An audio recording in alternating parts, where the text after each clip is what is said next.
Thank you, everybody, for coming back to the Riggs Beast channel. As always, let's go beast on that subscribe button. Let's go beast on that like button. And let's go beast on this SmackDown Live after WrestleMania review, which also came to you from Orlando, Florida. Normally, I don't do this, but seeing as it was the absolute biggest moment of the night, biggest moment in SmackDown in a very long time, and one of the biggest moments in WWE in a very long time, we're going to start in the middle of the show. Miz and Maurice earlier in the night do a promo where they're going to call out John Cena and Nikki Bella. And they come out to John Cena's music. Maurice dressed like Nikki. Miz dressed like John. They do the whole entrance, the whole spiel. It was rather funny, and nothing was expected out of this. Miz starts out going, rule number 1 of Cena's house rules is you can't say Cena sucks. Crowd, obviously at that point, loud Cena sucks chant. Then goes on to say that the reason he even got Nikki the ring, the reason he even proposed at Mania, was to make him seem like a more relatable human being. Again, lol, funny as hell. Then says they're leaving the WWE. Crowd erupts in cheers, almost as much as they booed Roman the night before. He then starts a no more Cena chant, and this also was fucking loud. They go to leave. He says goodbye. They get out of the ring. All of a sudden, there's a Viennist. And he begins to play. And for anybody who's anybody, we know what that means. That music hit. That name came on the Tron. That eruption. That moment was unlike anything in a long time of pure ecstasy. Real goosebumps, not manufactured, not fake. Real goosebump-inducing moment of people just going ballistic, losing their minds over Shinsuke Nakamura. Now, before I even get into why him coming out during the Miz, a potential Miz feud, works, I just want to make this point. He came in the ring. He did his entrance. He said nothing. He bowed. And he left. Think of how big of an international superstar Nakamura already is. Fans go ballistic. Obviously, WrestleMania crowd to a degree. So it's a smart crowd. I will give you that as a counter argument. But you don't get that reaction that they gave for just anybody. Here's how big of an international superstar he already is. He said nothing. He did nothing. And he already showed you by the fan reaction why he is a superstar. He got a reaction, didn't do a thing. He just did his entrance. See, understand that really right now, only AJ Styles when he came in could have done that. And as much of an AJ Styles lover that I am, I don't even know if AJ could have gotten away with that. Nakamura is a game-changing performer. Now, why does it work that it's The Miz? Here's why. You see, the first feud in WWE's eyes needs to get him over with the casual audiences, your Nebraskas, your Arkansas, your Oklahomas, things of that nature. Nakamura can speak English, but he can speak broken English. So what do? You have a guy who speaks very well, can do 90% of the talking, and what Nakamura can do is come back with witty one-liners, get people to chuckle while also knowing how serious he is, get over to a match, and The Miz can take a beating, and people will want to see The Miz get beat. He is very good at making you want to beat him and want you to pay to watch him get beat up. That's why Miz, and I didn't even consider it. It caught me off guard, but as soon as I saw it, it all clicked. Perfect choice. I don't normally come on here and just automatically praise WWE for something. That's not my style. But for this, they get Absolute praise. Perfectly done. It's going to help Nakamura immediately. And just imagine the feuds down the road Nakamura can have. Welcome to the main event, Shinsuke Nakamura. But now let's get on with the rest of SmackDown Live. They did just like Raw. They opened up with still pictures of WrestleMania. Randy Orton actually starts the show. He's going to get mostly booed. And to be honest, not surprising. Smart crowds normally go for heels in this case, especially a Bray Wyatt, who is beloved by smart people, smart crowds, people like that. I'm a Bray guy too. You know how big under this feud I've been. Orton boasts about winning. He calls himself the master now. Bray comes on the Tron. He mentions a rematch clause, goes that Randy is the master of nothing, and that the era of Wyatt is just beginning, as she promised him. He then challenges Randy to a rematch in a House of Horrors match. Now, they're not going to explain yet what that is. They're going to use that as the selling point to get to the next pay-per-view. My main complaint about this at Mania wasn't that Randy won, because like I've said before, it didn't really matter to me which one got the win at Mania, though I would have preferred Bray. I still think Bray can get the ultimate victory in the feud and do everything it could have done. What upset me at Mania was how it was disregarded other than a couple PowerPoint presentations in the ring. So hopefully what this final encounter does, and this will be the end of the feud, will give it the ending that it deserves and the match that it deserves for the quality of rivalry and the quality of story that it has been. Towards the end of this, Randy's going to get attacked by Eric Rowan, who's in a new cool-looking sheet mask. I like it. Luke Harper makes the save. You're getting a tag match in your main event. Luke Harper, Randy Orton, Eric Rowan, Bray Wyatt. Next in the show was the Miz and Maurice interview. We covered that in the beginning, so we're going to go to the women's match, Naomi and Alexa for the title. Now, the match was decent. It was a pretty good match, but the problem with it is, you absolutely know Naomi is not losing the title, so this is basically a blow-off to get rid of the rematch clause and move Alexa out of the title scene. I predict the next rivalry for Naomi should be Carmella. I think Carmella would be the right opponent for Naomi right now. James Ellsworth can get her heat to a degree just because now most people are getting sick of him. And Carmella could take a loss to Naomi. She's not winning the belt. It'll nice month feud, just something to keep it going. Into the match though, the way it's going to end is Alexa's trying to get the pin. She tries to use the ropes. Naomi counters it into her submission. Alexa taps out. Naomi retains the women's title. This was actually the first surprise of the night. Kurt Hawkins comes out, says he's going to issue an open challenge and give somebody to the count of 10. I will give you 3 seconds to figure out who debuted tonight. Congratulations, you got it, Ty Dillinger. So Dillinger's going to win. Ty Dillinger, he's an interesting one. I could see him as an amazing Intercontinental Champion type. Now, depending on what he can do with himself beyond the Perfect 10 gimmick, getting further than that, is going to determine whether he can go above that. Right now, he has great Intercontinental Championship potential, not much world title potential. You can get mad at me for that if you want to, but that's just the truth. Right now, the way he is, he's not a world champion to me. He's a great Intercontinental Champion, great mid-card guy. See what he can do over the next year or two, if they give him the chance, to be honest, to see if he can elevate himself. After this, we had a Mojo Rawley interview. I'm going to be honest. I can't listen to this guy. Mojo, he comes off like an idiot to me, honestly. And if you like him, that's great. But he comes off moronic. He comes off stupid. His things make no sense. They wasted the Battle Royal this year. It's pretty much meant nothing, but this really is going to mean nothing.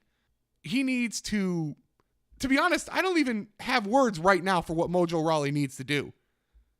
Just his presentation, like I said before, and I'm not going to be a broken record, I'm going to get off of it after this. His presentation is just dumb. He just comes off like a dumb jock. And I love football. I'm a big, huge football fan. The only other love in athletics I have other than professional wrestling is football. And he even comes off like the stereotypical dumb jock. I've even got to make that joke. So we're going to move on from Mojo Rawley before I get on a 20-minute rant about the guy. Next was the Miz and Maurice Nakamura segment. Dean Ambrose and Baron Corbin have a street fight tonight. First off, want to make this point. This match was great. They couldn't do this at WrestleMania. We had to relegate it to the pre-show and give them 10 minutes of a boring match, which you knew Dean was going to win since it was on the pre-show. Very disappointing in that. This match tonight, however, gave it credence to why I believe this is a good feud, why these guys can have great matches, and why Baron Corbin is a future world champion. I know JBL says it to sell him, but he's fucking right. Towards the middle of it, there was a really sick spot where Ambrose nails Corbin. He goes flying over the announce table. He looks like he landed on his head for a second. He then gets clotheslined over the barricade. They fight in the crowd. They fight back into the ring. Ambrose sets at the table. It looks like Ambrose is going to put him through the table in the ring. Boom. No, Corbin recounters it. Throws Ambrose through a table set up in the corner. Then he grabs a leather strap. Prediction right now, Dean Ambrose, Baron Corbin for the Intercontinental Championship at the next pay-per-view in a leather strap match. But Corbin does beat him with the strap. We go a little later in the match then. Corbin's going to be laid out on a table. Dean's going to do his elbow off the top rope to the outside to put Corbin through that table. The finish of the match, Dean's going to go for dirty deeds. It's going to get reversed into, of course, one of the best finishers in WWE, the end of days. 1, 2, 3. Corbin wins, sets up another Intercontinental title match. I'm telling you right now, guys, I know WrestleMania didn't prove it. This match should prove it to you. Corbin, Ambrose can have great matches. Corbin is a money player. He's one of the few true heels that this company has and is definitely big star potential, future world champion. Just get your promo work a little better, Mr. Corbin. Next is Shane McMahon. He's going to put over the Superstar Shakeup, which I still don't really know how they're going to do. Is it 1 week? Is it one night? Is it multiple nights? Is it multiple weeks? Is it just going to be trades? Is it going to be draft style? I guess they want to keep you in suspense talking about it. I'm sure it'll get leaked through the website. AJ, though, comes out. And if you've been following this podcast, if you've been following this channel for any length of time, you have been hearing me say through all the AJ Styles heel tactics and heel antics that after WrestleMania, he would turn babyface. And he is in line for a major babyface run. Well, tonight, AJ Styles goes, about this Superstar Shakeup, I don't want to leave SmackDown. I don't want to leave the house that AJ Styles built. Now, is he correct? Sure.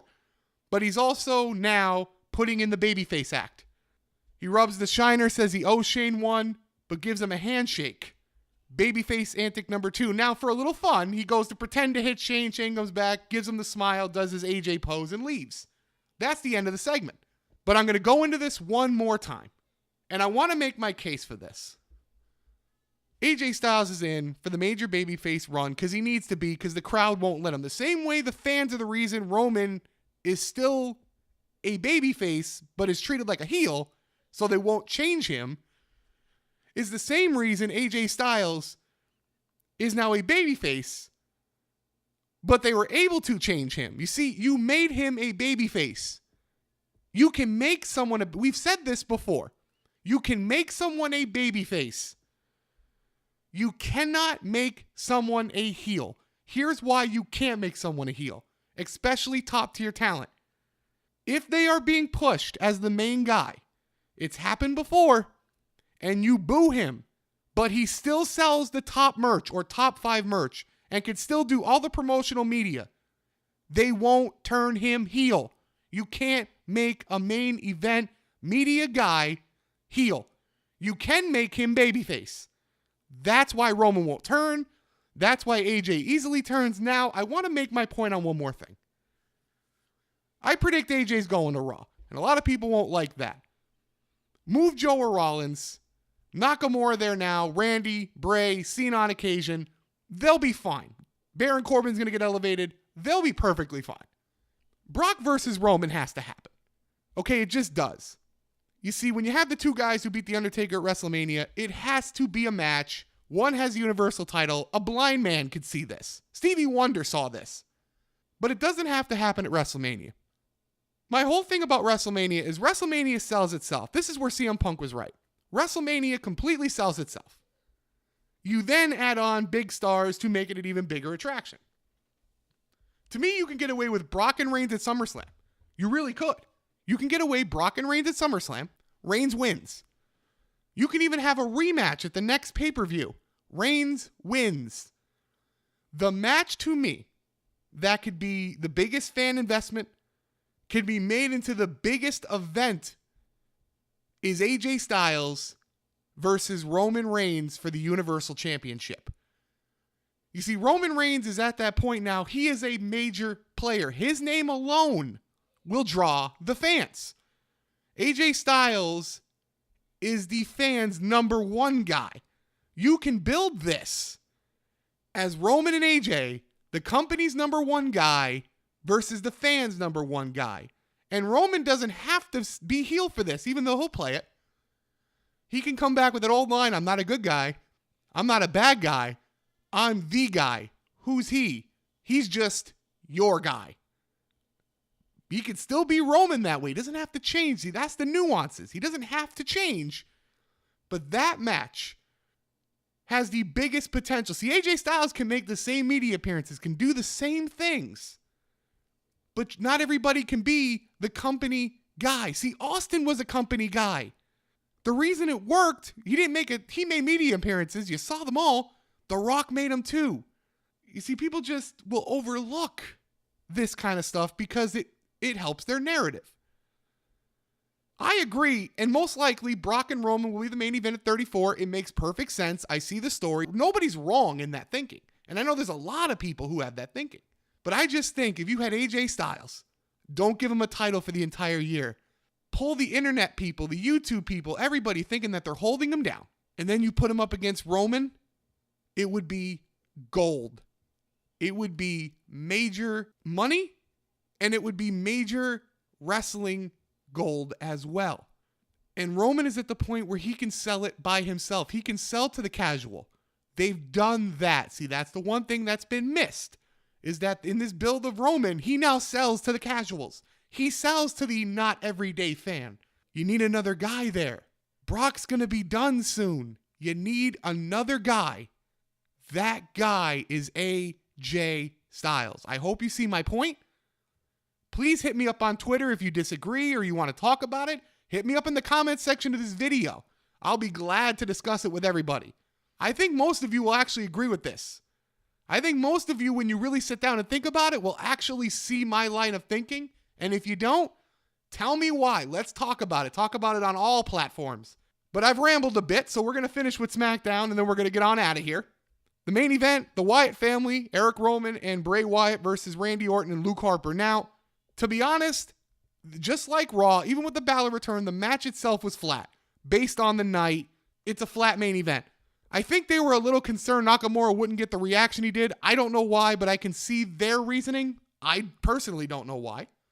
Or else I would have put that on last. But the match is a flat back and forth. Towards the end, Randy looks like he's going to hit RKO on Eric Rowan. The lights are going to go out. Bray's going to be on the ramp. Rowan's going to attack from behind. It's going to get countered. Super kick by Harper. RKO by Randy. Harper and Randy win. We talk a little bit about this House of Horrors match and how Bray has a plan, but this wasn't it tonight. And we go off the air. So to be honest, if we take out the moments of tonight's SmackDown, it's a relatively average show. I actually have to go with Raw being a better overall show this week than SmackDown. I give SmackDown a 7. Now, this may offend some people too. Overall, if you look at the entirety of the show, Raw was better this week. SmackDown, without the surprises, is an average show. But in terms of pure moment, Raw's Roman Reigns 10 minutes of hate versus Nakamura's amazing debut. Nakamura's debut wins hands down. I know there's a lot of people that love hate. Hell, it's fun to watch it. But I would rather see that debut than watch the hate. I would rather see passionate cheers, love, goosebumps, just raw emotion in that way than the hate Roman gets. But I love them both. But I would rather Nakamura. And that's going to do it for this week's SmackDown Live review. As always, let's go beast on that subscribe button. Let's go beast on that like button. And as always, guys, keep it beast.